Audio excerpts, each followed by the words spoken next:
Twilight's Nightmare, Chapter 30. Welcome to Ponyville.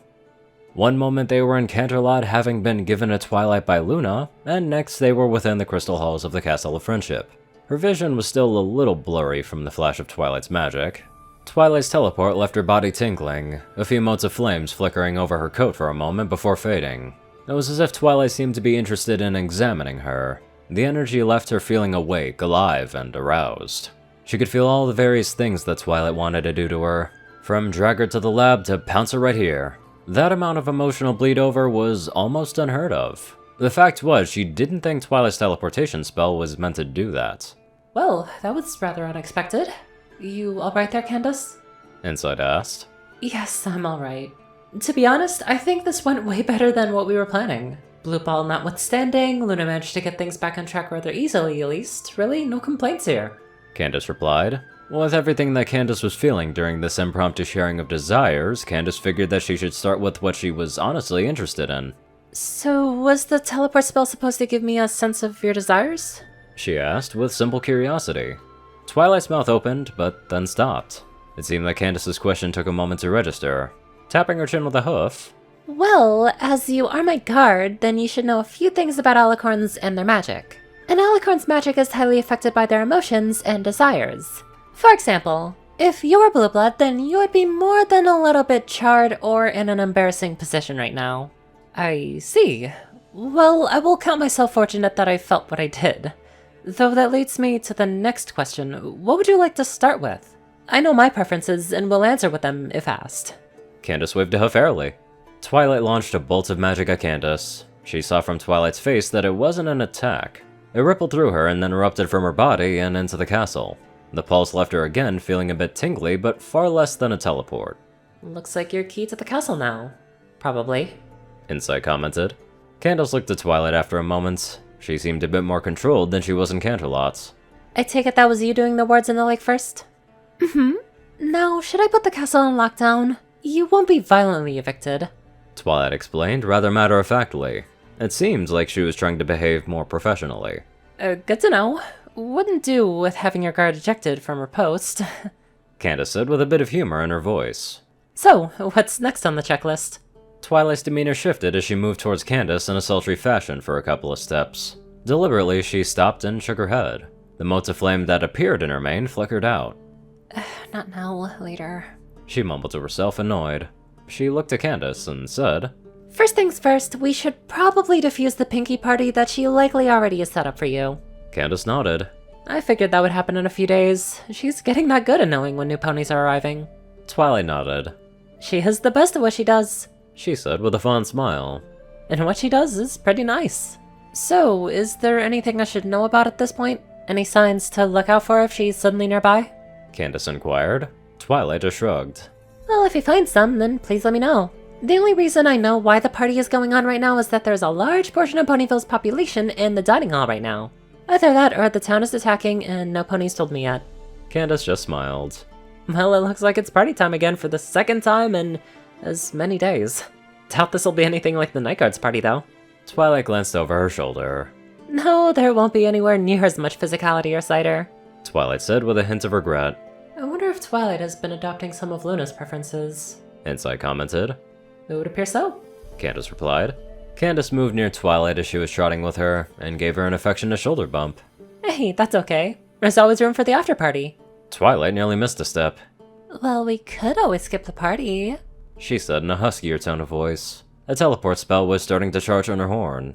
As nice as that would be, I think what you're implying would be rushing things. It also wouldn't be fair to those that took time to be here. Candice pointed out. Well, if that's the case, then you need to put your outfit away. Wouldn't want to show up to one of Pinky's parties looking like that. Twilight said. Oh, yeah. Candice used her magic to take off the suggestive attire and put them in her own dimensional pocket. A slight look of embarrassment was on her face. That's better, though I did like it. Twilight smiled. Her eyes seemed to already be missing the decorations from Candice's body. She then pointed down a hall with her wing. If you go that way, then I'll meet you there. She twisted her spell and then released it, and was gone in the now familiar flash of magic. Changing the destination of a teleport spell array without having to restart the spell. Well, some of the professors at the CSGO are wrong. Insight observed, impressed.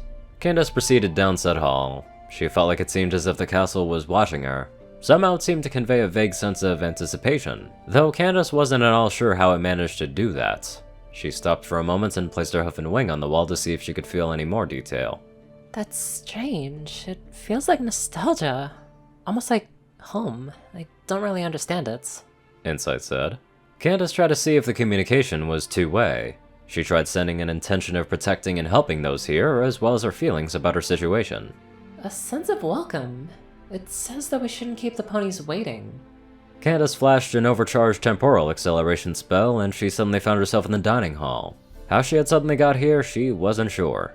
She had felt no magic or movement. I'm gonna have to remember that. I wonder if it can be repeated. She thought of herself in Insight. Possibly. I'm at least a little familiar with how the communication felt now. Insight replied. In the brief moment it took to communicate that, she saw the ponies around her moving in extreme slow motion. Not seeing any actual threats here, she saw Pinky behind her starting to spring up near the door. Candice took a mental moment to try and feel for the pink pony's magic. She felt what she usually did from Earth ponies, but she did notice just a slight touch of what felt like Discord's abilities. The signature was certainly unique. Candice let the acceleration spell drop. It was going to take her about 8 minutes to regenerate that. Pinky asked, So, were you surprised? in her typical enthusiasm that just went to show why she was banned from having caffeine. Candice just smiled and nodded, then drew the pink one into a hug. Thank you for all the effort, Pinky. I was not expecting this so soon. And yes, you did surprise me. She let her go and turned to the rest of the crowd, then waved. Pinky suddenly hugged her back for a moment. She felt her bones creak. The force of it, though, was enough to make Candice check herself with a med scan spell to make sure that she was alright. When she was released, Pinky still had the widest smile that you could fit on a pony. Candice smiled back. She got the feeling that she couldn't give Pinky any better of a present than that. She saw Twilight at the far side of the room, watching. Her eyes were focused on Candice with an intensity of curiosity that Candice hadn't seen in her yet. This spoke more of, we are going to talk, than it did of, I want you in my lab, so she was probably safe. Candice made her way through the room of ponies. Refreshments were placed strategically around the room, and she got to meet a good majority of the ponies of Ponyville. Seemed that Twilight getting a guard was a big deal here, and managed to make Candice stand out. Looked like using anonymity around here to do her job wasn't really going to be a viable option at this point. Time to gain a reputation instead. Not a bad way to start, at least. Insight added to Candice's considerations. She noticed that the banner that said, Welcome to Ponyville, Candice, was oddly formed and hung.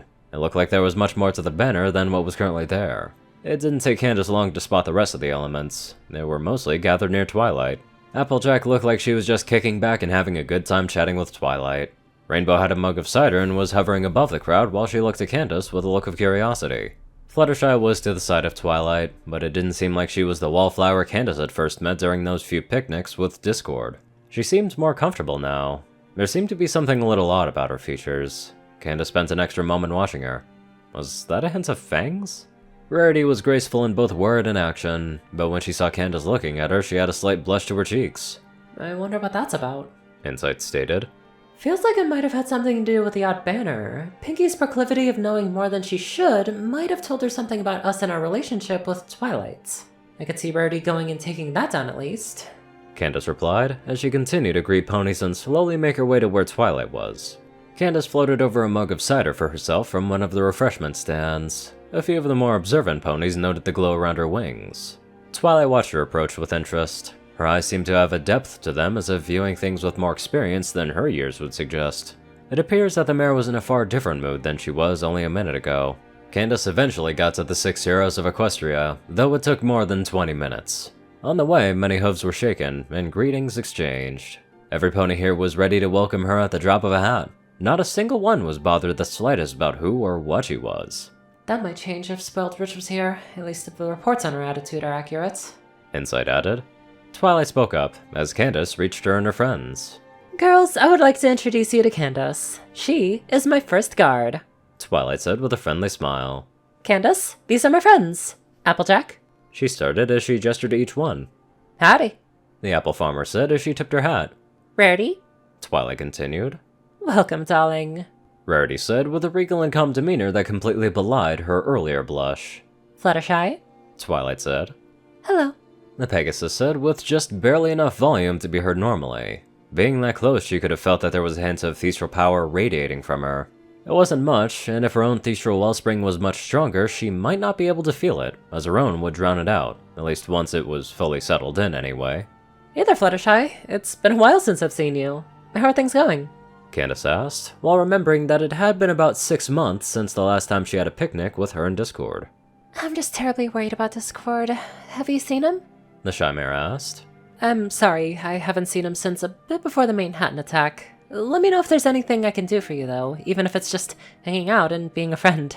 Candice offered. Fluttershy nodded at the offer. She seemed to genuinely appreciate it. Rainbow Dash? Twilight said. Hey there. I didn't know that you knew Fluttershy already. She waved a hoof that wasn't holding at least her second mug of cider. Yeah, I've had a few picnics with Discord and Flutters. I just wish that Discord didn't have this habit of not being around anytime his help would actually be useful. Candice replied. Looks like Twilight shares their feelings on Discord. Inside pointed out, drawing Candice's attention to the purple mare's expression. It vanished before Twilight introduced the next pony. And you already met Pinky. Twilight said, her tone light displaying nothing of whatever dark thoughts had crossed her mind moments ago. Pinkie Pie just smiled. She seemed to be content, already considering Candice a friend. How did Pinkie Pie not wind up as the Princess of Friendship? Inside joked. And this here is my #1 assistant and little brother, Spike. Yo! He said, waving a claw as he continued munching on gems. Candice noticed Spike looking at her eyes with confusion. Is something concerning you? How do you hold your irises open like that? Does it not hurt? Spike asked. Oh, no. I use a vision protection spell that I can control. It's like turning your lens into a set of sunglasses. Candice turned down the effect, and her eyes returned to their normal now-slit appearance. I don't usually go around like this because it freaks most ponies out. It's also quickly becoming a sign of comfort for me. Oh, pish-posh, dear. No pony will judge you for having such unique eyes. In fact, I know just the perfect ensemble to complement them and your beautiful markings. Rarity said. Unfortunately, I have a few cases of ponies doing exactly that, happening on my first day with slit eyes. I apologize, but my experience doesn't agree with your sentiment. Candice looked apologetic for reality not meeting the romantic desires of the fashionista. Well, you ain't gonna find folk treating you here like that. Applejack barged into the conversation. Yeah. Rainbow Dash added. Wait, are you a Pegasus, Thestral, or Unicorn? Yes? Candice replied. I was born a Pegasus Unicorn hybrid. The Thestral part is a gift from Luna when she made me her 4th chosen. Rarity found herself at that declaration, and Rainbow Dash managed to look thoughtful for a moment. A flash of magenta magic came from behind her, and suddenly there was a weight on Candice's back. The weight spoke in an eager filly's voice. Mommy Luna gave you another wellspring? The young Twilight-looking filly lit her horn and cast a hugely complex scanning spell. Multiple spell arrays danced over and around her horn.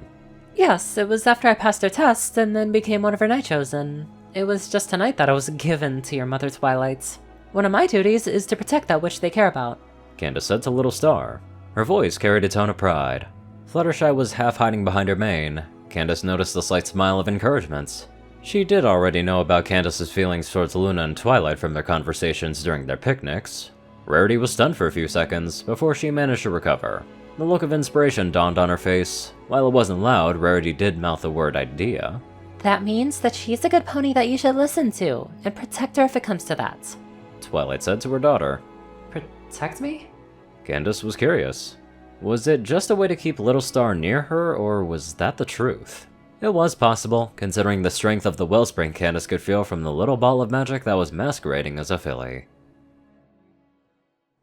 I'm pretty sure she's gonna fit in just fine. Now let's get on to our unique donators. Top donators are 630, Peter Coulthard, J Tinman, Darkside, and Onlyonething. Rayden, Narwhals, Blackmoonheart, Pastel Skies, Austin Rollins, Crazy Color 557, Stu Hex, Sword Brother and Mordred, Omicron Library, Will, Chris, Twinkie, Hadzaza, Soule, Dospo, and many more amazing people. Thank you all so much for watching this video and live life to the fullest.